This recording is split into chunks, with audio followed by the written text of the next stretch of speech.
जय हिंद साथियों, मैं आपका दोस्त आपका साथी शिवम चौहान गुरुकुल क्लासेस पर आपका हार्दिक स्वागत करता हूं और आशा करता हूं आप सभी बहुत अच्छे होंगे और आपकी तैयारी बहुत अच्छी चल रही होगी। जैसा कि आप सभी को पता है, मापन एवं मात्रक वो चैप्टर हमने कंप्लीट कर लिया है और हम अपने सेकंड चैप्टर की तरफ बढ़ रहे हैं, जो है मोशन यानी कि गति। इससे बहुत ज़्यादा इंपॉर्टेंट क्वेश्चन आपके एग्जाम में बनते हैं।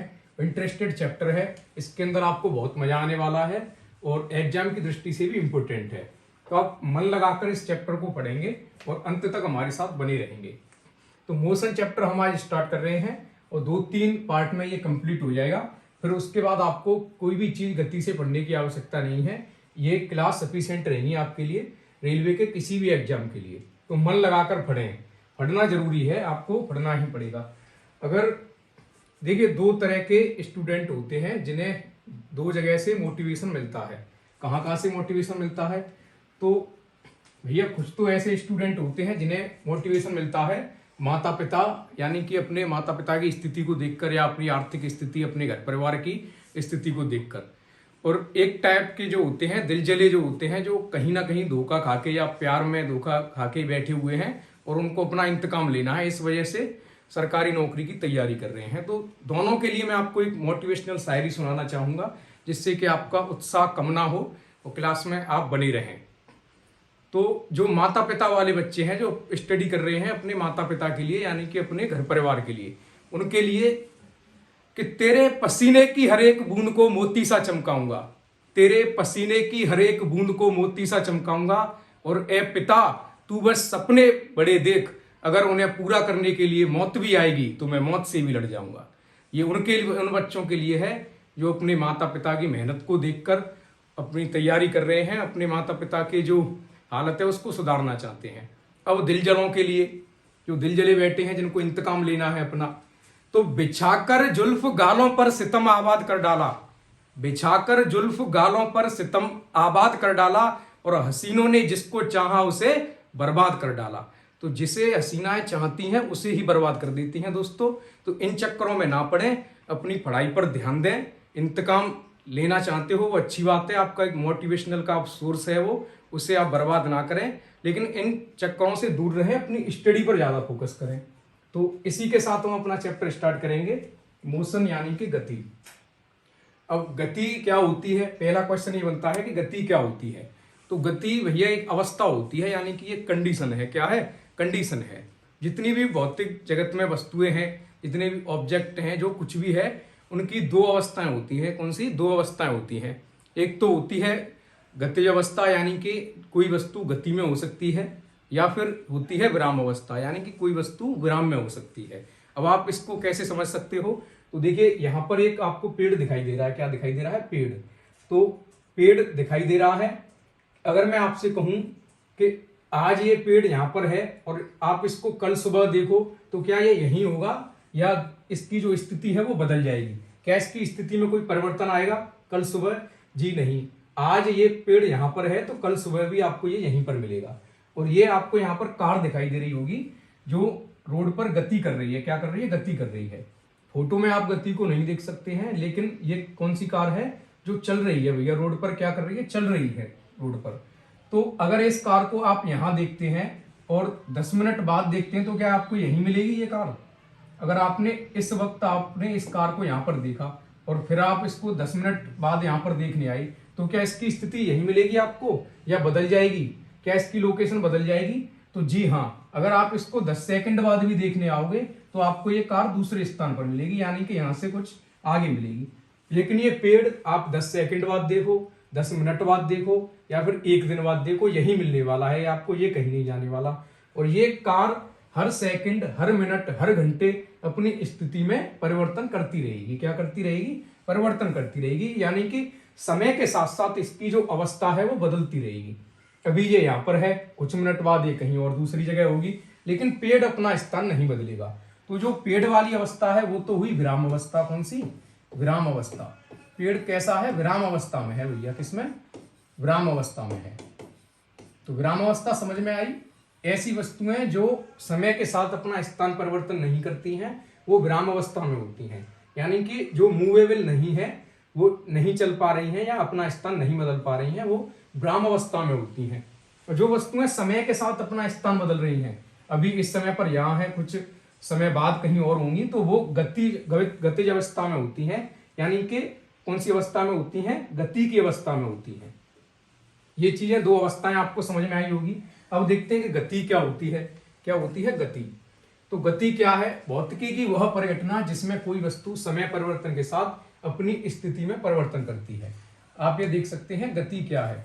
भौतिकी की एक परिघटना है। क्या है? भौतिकी की एक परिघटना है कि अगर कोई वस्तु समय के साथ साथ अपना स्थान बदल ले तो उस परिघटना को क्या बोलते हैं?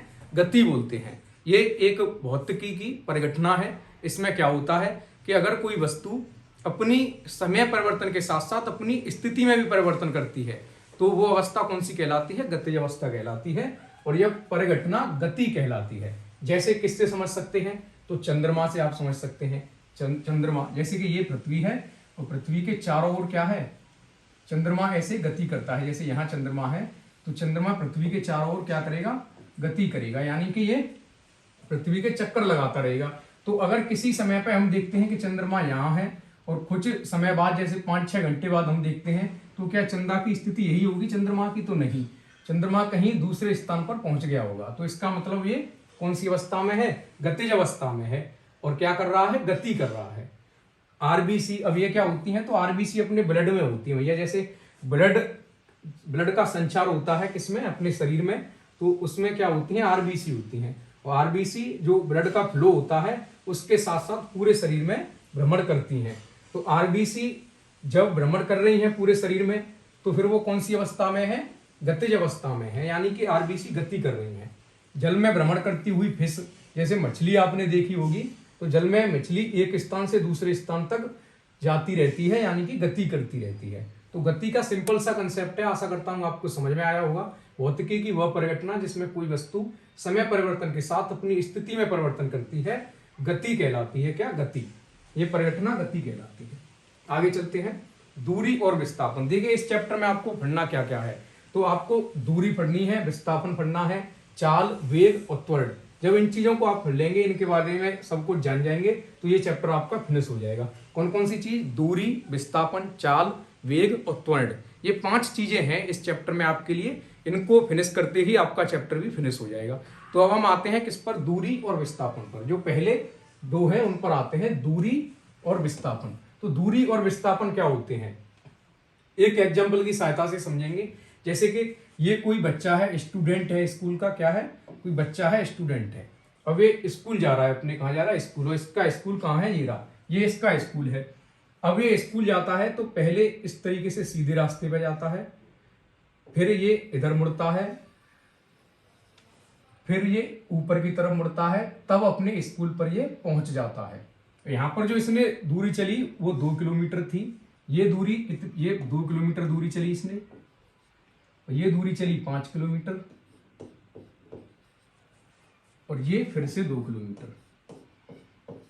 तो अगर मैं आपसे पूछूं कि छात्र ने स्कूल जाने के लिए कुल कितनी दूरी चली, तो आपको ये सब काउंट करनी पड़ेगी। पहले 2 किलोमीटर ये चला, तो दूरी कैसे पता करोगे? दूरी। अगर मैं पूछूं स्टूडेंट ने कुल कितनी दूरी तय की स्कूल तक पहुंचने के लिए, तो 2 किलोमीटर तो ये यहाँ पे चला, तो 2 यहाँ पर लिख दोगे आप। फिर ये 5 किलोमीटर इधर मुड़ के 5 किलोमीटर चला, तो प्लस करनी पड़ेगी ये 5 किलोमीटर दूरी इसमें। फिर ऊपर की तरफ मुड़ के 2 किलोमीटर चला, तो ये भी प्लस करनी पड़ेगी। कितना हो गया? 2 + 5 7 + 9, मतलब 9 किलोमीटर कुल दूरी इसने चली। कितनी? 9 किलोमीटर दूरी चली। तो ये तो हो गई भैया इसकी दूरी। क्या हो गई? दूरी। दूरी कौन सी हुई? जो स्टूडेंट ने स्कूल तक पहुंचने में कुल लंबाई तय की, यानी कि जितना वो चला वो सब क्या होगी? वो दूरी होगी। अब बात करते हैं विस्थापन की कि विस्थापन क्या होगा। क्या बात करते हैं? विस्थापन की। अगर मैं आपसे इसका विस्थापन पूछूं कि विस्थापन कितना होगा, तो विस्थापन वह दूरी होगी जो बच्चे और स्कूल के बीच में न्यूनतम दूरी होगी, कम से कम दूरी होगी, वही विस्थापन होगी। अब अगर आपसे मैं पूछूं कि न्यूनतम दूरी कौन सी होगी इसमें, तो आप देख सकते हैं कि बच्चा इधर ना मुड़ के और ऐसे ये मुड़ के नहीं जाता, सीधा सीधा जाता, तो ये दूरी न्यूनतम पड़ती बच्चे को। कौन सी? ये। और ये कितनी है? 5 किलोमीटर है। 5 किलोमीटर। तो यही विस्थापन हो जाएगा। क्या हो जाएगा? विस्थापन। विस्थापन वह दूरी होती है जो दो बिंदुओं के बीच में न्यूनतम है। कितनी है? न्यूनतम होती है। और दूरी वो सब होती है जितनी आपने तय की है। ये उससे आपको कोई मतलब नहीं है कि आप किधर की तरफ मुड़े, कहाँ गए, गोल गोल घूम घाम के आप कहीं भी पहुंचे हो, आपको दूरी में सब चीजें काउंट करनी पड़ेगी। जितनी भी दूरी आपने तय की होगी सब काउंट करना पड़ेगा। लेकिन विस्थापन में क्या होता है? विस्थापन में वही दूरी काउंट होती है जो उन दो बिंदुओं के बीच में न्यूनतम होती है। जैसे कि बच्चे ने चलना स्टार्ट किया और यहाँ इसका स्कूल है, तो ये इधर मुड़ा, यहाँ 2 किलोमीटर चला, फिर 5 किलोमीटर चला, फिर ऊपर मुड़कर फिर 2 किलोमीटर चला। तो इसके मुड़ने से दूरी में कोई प्रभाव नहीं पड़ता है। दूरी में ये सब काउंट होगा। 2 किलोमीटर यहाँ चला, ये भी काउंट होगा। फिर ये 5 किलोमीटर सीधा चला, ये भी काउंट होगा।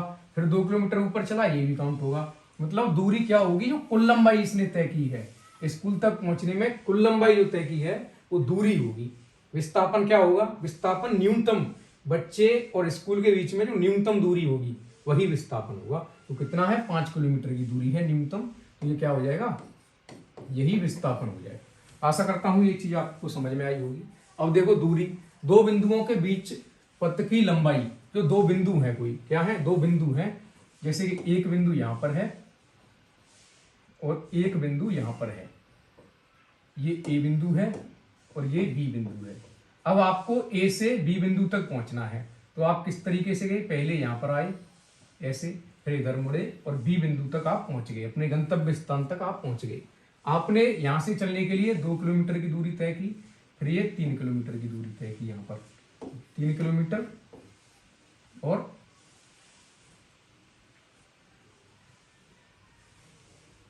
इसे 4 किलोमीटर कर लेते हैं। ये 4 किलोमीटर, यहां आपने 4 किलोमीटर की दूरी तय की और यहां पर 3 किलोमीटर की दूरी तय की।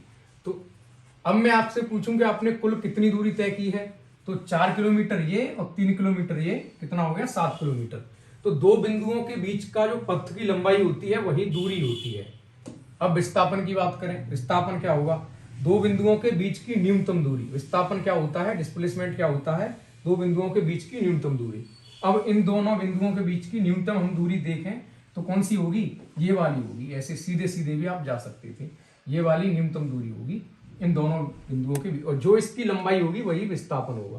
क्या होगा? वही विस्थापन होगा। अब कितनी होगी? तो आप ये सभी आप जानते होंगे, पाइथागोरस प्रमेय की सहायता से आप निकाल सकते हैं। 4 का स्क्वायर मतलब 16, फिर 3 का स्क्वायर मतलब 9। तो कितनी आ जाएगी? ये 5 किलोमीटर आ जाएगी। कितनी? 5 किलोमीटर। तो 5 किलोमीटर विस्थापन हो जाएगा आपका। जो न्यूनतम दूरी होगी वो विस्थापन हो जाएगा। विस्थापन और दूरी आपको अच्छी तरह से समझ में आए होंगे। अब आगे चलते हैं। फाइंड डिस्टेंस एंड डिस्प्लेसमेंट, ये क्या चक्कर है? तो इसमें कई अवस्थाएं होती हैं डिस्प्लेसमेंट में और दूरी में। जैसे कि आपने यहां से चलना प्रारंभ किया, जैसे आपने यहां से चलना प्रारंभ किया और कोई रोड है, यहां से आप चलते गए, सीधे आप चलते गए सीधी रेखा में, और यहां पर आप अपने गंतव्य स्थान तक पहुंच गए।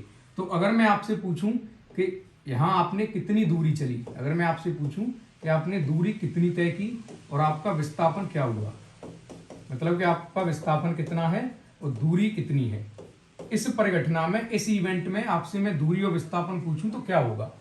अगर आप यहां से यहां पहुंचे और फिर यहीं आप अपने गंतव्य स्थान तक पहुंच गए और इसकी टोटल लंबाई कितनी है? 2 किलोमीटर है। कितनी? 2 किलोमीटर। ये यहां से यहां तक 2 किलोमीटर है। तो जब आप सीधे यहां पर चले तो टोटल दूरी का आपने कितनी तय की है? 2 किलोमीटर। तो दूरी तो 2 किलोमीटर हो जाएगी सिंपल। अब विस्थापन की बात करें तो विस्थापन क्या होता है? जो इन दोनों के बीच में न्यूनतम दूरी होगी, शॉर्टकट जो होगा, क्या होगा? शॉर्टकट। दो बिंदुओं के बीच का जो शॉर्टकट होता है वही डिस्प्लेसमेंट होता है, यानी कि विस्थापन होता है। तो इसमें बताओ कौन सा शॉर्टकट हो सकता है? क्या शॉर्टकट हो सकता है? तो यही शॉर्टकट होगा, जो सीधी रेखा होगी यही क्या होगा? शॉर्टकट, मतलब कि न्यूनतम दूरी होगी। तो यही फिर डिस्प्लेसमेंट हो जाएगा, 2 किलोमीटर हो जाएगा। तो यहां से अब कौन सा पॉइंट निकल के आता है? तो यहां से पॉइंट आपको ये निकल के आता है कि अगर गति, यानी कि गति करते हैं आप सीधी रेखा में, जब आप सीधी रेखा में गति करोगे, कौन सी रेखा में? सीधी रेखा में गति करोगे, तो उस कंडीशन में दूरी और विस्थापन दोनों बराबर होंगे। क्या होंगे? दूरी और विस्थापन दोनों बराबर होंगे जब आप सीधी रेखा में गति करोगे। ये चीज आपसे एग्जाम में कई बार पूछी गई है, मतलब कि इनका अनुप्रयोग करके ही नए नए क्वेश्चन परीक्षा में बनाए जाते हैं। तो जब आप सीधी रेखा में गति करोगे तो तो दूरी और विस्थापन उस समय इक्वल होगा, यानी कि बराबर होगा। अब दूसरी कंडीशन की बात करते हैं। जैसे कि आपने यहां से चलना प्रारंभ किया, यहां से आपने चलना प्रारंभ किया और यहां पर आप अपने गंतव्य स्थान तक पहुंच गए। यहां तक आप अपने गंतव्य स्थान तक पहुंच गए। टोटल दूरी 2 किलोमीटर है। ये इसका मध्य बिंदु है, यानी कि यहां तक 1 किलोमीटर, यहां से यहां तक 1 किलोमीटर और फिर यहां से यहां तक 1 किलोमीटर। टोटल दूरी 2 किलोमीटर है। और आपने यहां से चलना प्रारंभ किया तो आप यहां पहुंचे, फिर यहां से वापस लौटे और इस मध्य बिंदु पर आकर आप रुक गए। तो अगर मैं आपसे पूछूं आपने कुल दूरी कितनी चली और आपका विस्थापन कितना होगा, कुल दूरी और विस्थापन इस इवेंट में कितना होगा, तो दूरी काउंट करते हैं। तो दूरी देखो, आप यहां से चले टोटल 2 किलोमीटर, फिर 1 किलोमीटर आप वापस आए, तो टोटल दूरी कितनी हो गई, 3 किलोमीटर होगी। कितनी, 3 किलोमीटर होगी। अब विस्थापन की बात करें तो विस्थापन भैया आप यहां से चले और यहां पर रुक गए, तो ये आपका क्या हुआ, विस्थापन हुआ, क्योंकि यही न्यूनतम दूरी है। तो ये कितना हुआ, 1 किलोमीटर। कितना, 1 किलोमीटर। तो विस्थापन कितना रहा, 1 किलोमीटर विस्थापन रहा। तो इस कंडीशन में विस्थापन हो जाएगा 1 किलोमीटर और दूरी हो जाएगी 3 किलोमीटर। ये दोनों कंडीशन आपको समझ में आई होगी। आगे चलते हैं। अब इस कंडीशन में देखो, अगर मैं कहूं आपने 2 किलोमीटर का पूरा ट्रैक है, रोड है कोई 2 किलोमीटर का, और आपने यहां से चलना प्रारंभ किया, यहां से आप चले, यहां तक पहुंचे और फिर यहां से वापस आ गए और इसी बिंदु पर आप आकर रुक गए। तो अगर मैं आपसे पूछूं दूरी कितनी चली आपने, दूरी कितनी चली और विस्थापन कितना हुआ आपका, विस्थापन कितना हुआ, तो क्या बताओगे। तो दूरी पहले काउंट करते हैं। 2 किलोमीटर ऐसे गए आप और 2 किलोमीटर वापस आए, तो कितनी दूरी चली, 4 किलोमीटर टोटल दूरी आपने चली। अब विस्थापन देखें तो विस्थापन होता है दो बिंदुओं के बीच का शॉर्टकट। तो आप यहीं से चलना आपने प्रारंभ किया था और यहीं आकर आप रुके, तो शॉर्टकट क्या होगा, शॉर्टकट ये होगा कि आप यहीं पे रहते, कहीं जाते ही ना। मतलब कि दूरी विस्थापन कितना हुआ, 0 किलोमीटर हुआ। कितना, 0, यानी कि विस्थापन 0 हुआ। तो इससे आपको क्या पता चला, जब आप एक स्थान से गति करना शुरू करें और उसी स्थान पर आके रुक जाएं तो विस्थापन 0 होता है। यहां से आपको ये चीज पता चलती है। अब इस ट्रैक की बात, इसकी वृत्ताकार ट्रैक की बात करते हैं। यानी कि एक वृत्ताकार गोला है, जैसे कि रनिंग करने के लिए ट्रैक होता है ग्राउंड में, उस तरीके का है। और इस पर कोई यहाँ पर स्टार्टिंग पॉइंट है, क्या है, स्टार्ट बिंदु आपका यहाँ है। यहाँ से आपको स्टार्ट करना है, एंडिंग पॉइंट यहाँ है आपका, यहाँ एंड करना है इस जगह पर। आपने यहाँ से स्टार्ट किया और यहाँ आपने एंड किया, तो कितनी दूरी चली होगी कुल आपने, ये दूरी आपको तय करनी पड़ेगी। इस तरीके से इस ट्रैक पर आपको दौड़ना होगा। तो अगर इस कंडीशन में आपसे विस्थापन और दूरी पूछी जाए, क्या पूछी जाए, विस्थापन और दूरी, बताइए विस्थापन कितना होगा और दूरी कितनी होगी। विस्थापन बराबर क्या और दूरी बराबर क्या होगा। तो वृत्त की परिधि सभी जानते ही होंगे कितनी होती है, 2 पाई आर एच। कितनी, 2 pi R H, sorry 2 pi R, कितनी, 2 पाई आर। वृत्त की परिधि कितनी होती है, 2 पाई आर, 2 पाई आर। अब देखते हैं कितनी दूरी आपने चली। कुल दूरी की बात करें तो कुल दूरी ये हाफ ही तो है, क्या है, हाफ है ये। यानी कि अगर परिधि का आप आधा कर देंगे तो आपकी कुल दूरी आ जाएगी, क्योंकि ये मिड पॉइंट से ही तो आपने दूरी तय की है। तो ये त्रिज्या हो गई। अब इसका आधा कर दोगे, 2 से 2 कट गए, तो पाई आर, तो कुल दूरी आ गई कितनी, दूरी कितनी आ गई, पाई आर। अगर विस्थापन की बात करें, किसकी, विस्थापन की, तो विस्थापन तो ये शॉर्टकट होता है। तो इस बिंदु से इस बिंदु का शॉर्टकट क्या होगा कि आप ऐसे सीधे आ जाते। तो ये लंबाई कितनी होगी, देखिए एक आर यहाँ से यहाँ तक हो गई, तो एक आर यहाँ तक हो गई, तो विस्थापन होगा 2r। कितना, 2r। इस तरीके से आप वृत्तीय जो पथ होगा उस पर दूरी और विस्थापन काउंट कर सकते हैं। आगे चलते हैं। दूरी हमेशा विस्थापन से बड़ी या बराबर होती है। दूरी विस्थापन से बड़ी या बराबर होती है। इस बात का क्या चक्कर है, तो देखो भैया मैंने आपको 3 कंडीशन बताई, किसकी, विस्थापन की और दूरी की 3 कंडीशन बताई। कौन कौन सी कंडीशन, कि जब एक कंडीशन ये थी कि आप एक बिंदु से चलकर यहां तक इस बिंदु तक चले, तब भी दूरी 2 किलोमीटर थी और विस्थापन 2 किलोमीटर था। यानी कि जब आप सरल रेखा में गति कर रहे थे, सीधी रेखा में गति कर रहे थे, तब भी दूरी क्या थी, 2 किलोमीटर थी और विस्थापन 2 किलोमीटर था। यानी कि दूरी और विस्थापन बराबर थे। फिर दूसरी कंडीशन हमने देखी, तो इसमें दूरी ज्यादा थी, विस्थापन कम था। फिर हमने दो कंडीशन और देखी, दूरी 4 किलोमीटर थी, विस्थापन 0, तो यानी कि यहाँ भी दूरी विस्थापन से बड़ी थी। और इस कंडीशन की बात करें तो यहाँ भी दूरी ज्यादा है विस्थापन से, क्योंकि पाई की वैल्यू 22/7 होगी, फिर आर की वैल्यू, तो यहाँ भी दूरी क्या है, विस्थापन से बड़ी है। तो वही पॉइंट यहाँ पर निकल के आता है। यही कारण है कि इतने सारे मैंने एग्जाम्पल आपको दिए। तो दूरी हमेशा विस्थापन से बड़ी या बराबर होती है। ये चीजें एग्जाम में आपसे पूछी गई हैं, बार बार इस चीज को एग्जाम में देता है और आप इसका जवाब नहीं दे पाते हैं। तो इस वजह से इतने एग्जाम्पल आपके लिए सेट किए गए हैं कि डिस्टेंस और डिस्प्लेसमेंट में क्या रिश्ता होता है कि दूरी कभी भी क्या विस्थापन से कम नहीं होगी, या तो ज्यादा रहेगी या फिर डिस्प्लेसमेंट के बराबर रहेगी, क्योंकि 4 इसकी अवस्था है, चारों आप एग्जाम्पल के माध्यम से देख चुके हैं। सीधी रेखा गति में दूरी और विस्थापन बराबर होते हैं, ये चीज मैं आपको बता चुका हूं। जब गति कैसी होगी, सीधी रेखा में आप गति करोगे तो उस कंडीशन में विस्थापन और दूरी बराबर होंगे, फिर होंगे विस्थापन और दूरी बराबर होंगे। क्योंकि जब आप सीधी रेखा में गति करोगे तो शॉर्टकट भी क्या होगा, शॉर्टकट भी वही रेखा, सीधी रेखा ही होगी। इस वजह से विस्थापन और दूरी इस कंडीशन में बराबर हो जाते हैं। आशा करता हूं ये दोनों पॉइंट आपको समझ में आए होंगे।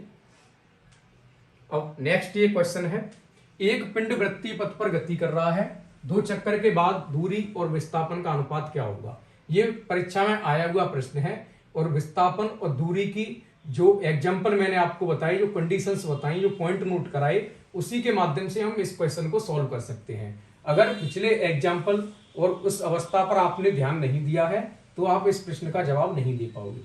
प्रश्न क्या है कि एक पिंड वृत्तीय पथ पर गति कर रहा है। वृत्तीय पथ कैसा पथ है, वृत्तीय पथ है, वृत्तीय पथ है, और उस पर एक पिंड गति कर रहा है। 2 चक्कर के बाद दूरी और विस्थापन का अनुपात क्या होगा। तो आप कहोगे भैया इसने ना तो आर बताई और ना कुछ दूरी फूरी बताई, तो कोई दिक्कत नहीं है, मान लो आर, क्या कर लो, आर मान लो आप, कोई दिक्कत नहीं है, आर मान ली। त्रिज्या कितनी है, त्रिज्या इस वृत्तीय पथ की आर है। अब देखते हैं, अब जैसे कि आपने यहां से चलना प्रारंभ किया तो एक चक्कर हो गया और फिर दूसरा चक्कर हो गया, तो दूरी आपने कितनी चली, दूरी कितनी चली, एक बार में 2πr चलोगे, वृत्त की परिधि 2πr होती है, एक बार में 2πr, तो 2 चक्कर लगाओगे तो इसकी 2 गुनी दूरी तय करोगे, यानी कि 4πr। दूरी कितनी हो गई, 4πr हो गई। अब पूछा क्या है, दूरी और विस्थापन का अनुपात पूछा है, दूरी और विस्थापन का अनुपात पूछा है। तो दूरी तो हो गई 4πr, कितनी, 4πr। अब विस्थापन निकालें, तो मैंने अभी आपको समझाया था कि जब आप किसी बिंदु से चलना प्रारंभ करते हैं और फिर उसी बिंदु पर आकर रुक जाते हैं तो आपका विस्थापन कितना होता है, 0 होता है। क्यों होता है, तो इसलिए होता है कि 2 बिंदुओं के बीच के शॉर्टकट को ही विस्थापन बोला जाता है। डिस्प्लेसमेंट 2 बिंदुओं के बीच की न्यूनतम दूरी या शॉर्टकट होता है। तो जब इस बिंदु का आपने यहां से रनिंग स्टार्ट की और यहीं पर आकर आप रुक गए, यानी कि शॉर्टकट क्या है, शॉर्टकट ये है कि आप यहीं रहते, कहीं जाते ही ना, तो फिर डिस्प्लेसमेंट कितना हुआ, 0 हुआ भैया। डिस्प्लेसमेंट कितना हुआ, 0 हुआ। तो अनुपात पूछा है, अनुपात पूछा है तो इसमें डिवाइड करना पड़ेगा डिस्प्लेसमेंट का, और डिवाइड करोगे 0 से किसी संख्या में डिवाइड करते हैं तो क्या आता है, इन्फिनिटी आता है भैया, अनंत आता है। तो क्या आंसर हो जाएगा, अनंत, यानी कि इन्फिनिटी। इस तरीके से आप इस क्वेश्चन को सॉल्व कर सकते हैं और इसी तरीके के प्रश्न आपसे परीक्षा में पूछे जाते हैं। अब दूरी और विस्थापन से एक चीज बाकी है जिसे मैं आपको बता देता हूं अभी। दूरी और विस्थापन में क्या चीजें रह गई हैं। तो जैसे कि हम अभी पिछला चैप्टर पढ़ के आए हैं, मापन एवं मात्रक, जिसमें आपने पढ़ा होगा अदिश राशि और सदिश राशि। कौन सी, अदिश राशि और सदिश राशि। वहां मैंने आपसे बोला था कि इन चीजों को मैं आपको रटने नहीं दूंगा, कंसेप्चुअल तरीके से हम इनको याद करेंगे। जैसे जैसे आप क्लासें आगे चलती जाएंगी तो सभी राशि की आपको ऑटोमेटिक याद होती जाएंगी, कौन सी राशि अदिश है, कौन सी सदिश है। तो अब बात आती है दूरी और विस्थापन की। किसकी, दूरी और विस्थापन की। दूरी और विस्थापन की बात आती है। देखते हैं क्या क्या होता है। तो दूरी में मैंने आपको बताया कि जैसे आपको यहां कोई बिंदु है, यहां कोई बिंदु है और ये आपका गंतव्य स्थान है, यहां तक आपको पहुंचना है। तो आप ऐसे चल के जाते हो, पहले इधर मुड़े, पहले इधर मुड़े, फिर इधर मुड़े, फिर इधर मुड़े, फिर इधर मुड़े, फिर ऐसे चले, फिर ऐसे चले, फिर ऐसे चले, फिर ऐसे चले, तब यहां पर आप जाके पहुंचे। अगर मैं आपसे दूरी काउंट करने की कहूं तो दूरी आपको ये सभी चीजें इसमें काउंट करनी पड़ेगी, इस सभी चीजें काउंट करनी पड़ेगी।